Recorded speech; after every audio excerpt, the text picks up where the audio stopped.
Are you tired of Bali's crowds? Let's explore Indonesia's hidden treasures, quiet fishing villages, and jungle roads. So let's get out on an adventure beyond Bali. Blue Sulphur Mountains.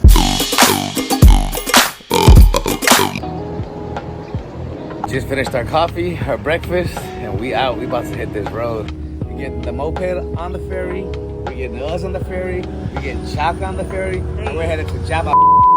Bali's a great place, but there's so much more to Indonesia. So let's step away from the crowds, discover untouched villages, pristine nature, and authentic local life. It's an adventure beyond the usual, where the real magic of Indonesia comes to life. A few minutes away from the ferry, stop to get a little iced coffee for Simi Maribu, which I think is 5,000. Got me 3 bananas for 3 Maribu, which is 2,000.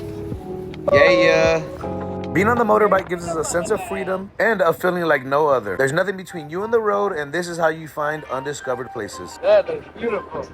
About to find us our ferry. I think those are our ferry gates.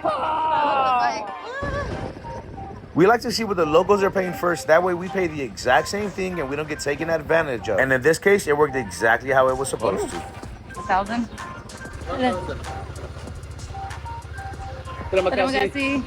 Thank you. Bye-bye. After you pay your entrance fee, stay towards your right side so you can drive through the motorbike entry.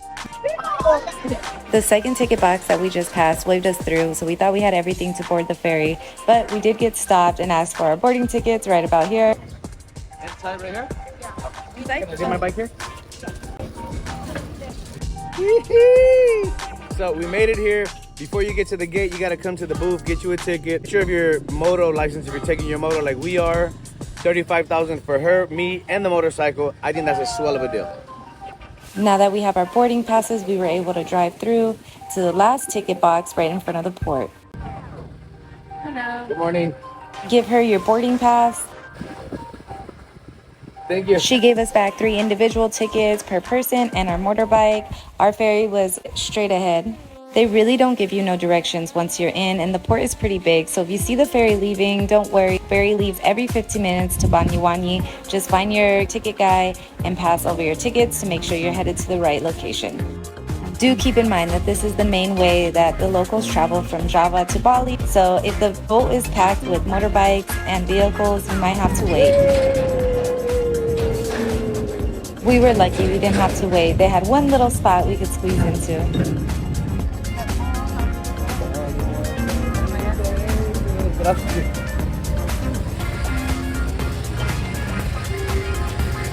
Alright, we made it.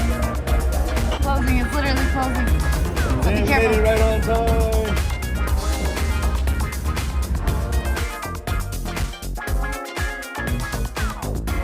Now I gotta squeeze in.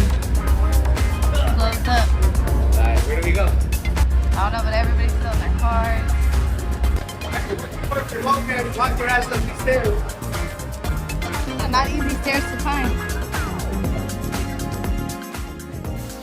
People on the boat. It's kind of what it looks like. All right, so we made it on the ferry. That's what they look like. The beautiful view. Way better than downtown LA traffic. Everywhere I go, I take my little fishing pole, but I always seem to have no luck and I never catch anything. But the time went by, our ferry's arrived, we're about to ride off into the sunset. Boat's pulling up. The anchor's about to drop. I'm the only dingbat who couldn't my bike forward. All these guys are ready to just go. I gotta flip it around like a dingbat. It always amazes me to see how different countries do different things when the boats pull up, but it's just pretty cool to watch. If you want to know how to get from one island to the other, this is how you do it. You're both here to mission. Dingleberry. All right, let's go. Thank you, we're here. We got here at 9 and couldn't check into our hotel room until noon, so we decided to check out the neighborhood. Indonesia's small fishing villages are the heart of its culture. Here you'll experience traditions that are passed down for generations, and you'll see a way of life that truly connects to the sea. In these quiet rivers, women still collect clams the traditional way, a skill passed down through generations. These clams are used in local dishes and sold in markets, supporting their families and preserving a timeless tradition. These quiet fishing villages are more than quiet escapes. They're the heartbeat of Indonesia's coastal heritage. Here, time slows down and you can see firsthand depend on the ocean for survival. Visiting these villages offers a glimpse into a world where tradition meets resilience far from the tourist crowds. As we were riding, we could see in between the homes, the beach, and there looked like some fishing was going on, so we wanted to check it out. The only way through was to drive through the soft sand. Let's see if he makes it. A little fishing village, it looks like. It looks like it takes the whole neighborhood or the whole community to pull in the fishing net. We're gonna go ahead and check it out. They got nothing. Oh, they got a fish.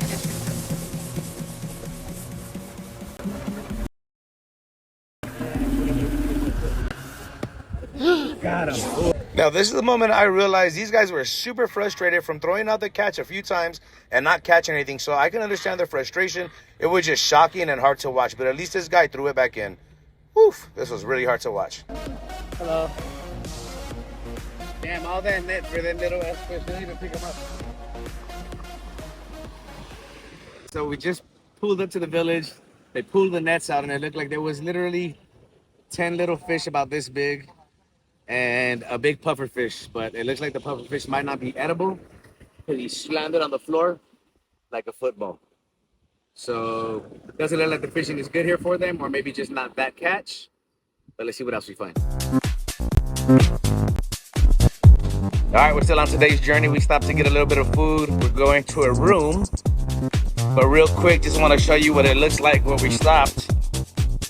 It's a little warung off the road in the middle of the jungle. This is what made us stop, the sound of this. All right, our food has arrived. We got some ayam bakar, baked chicken for 10,000. We got fried rice with egg for 10,000. A side of regular rice, 2 drinks. Total we spent was 40,000 for everything.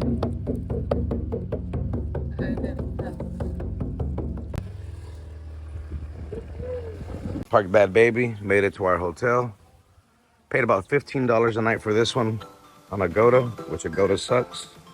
But it's a really nice hotel. Got a little waiting area. Ooh, that's a nice pool, look at that. Wow. Sands Hotel. All right, so we'll be checking into our room right now. Check in with you guys in a bit. What a beautiful morning to wake up to after our long road trip yesterday. This is the view of where we're staying at. Middle of the jungle.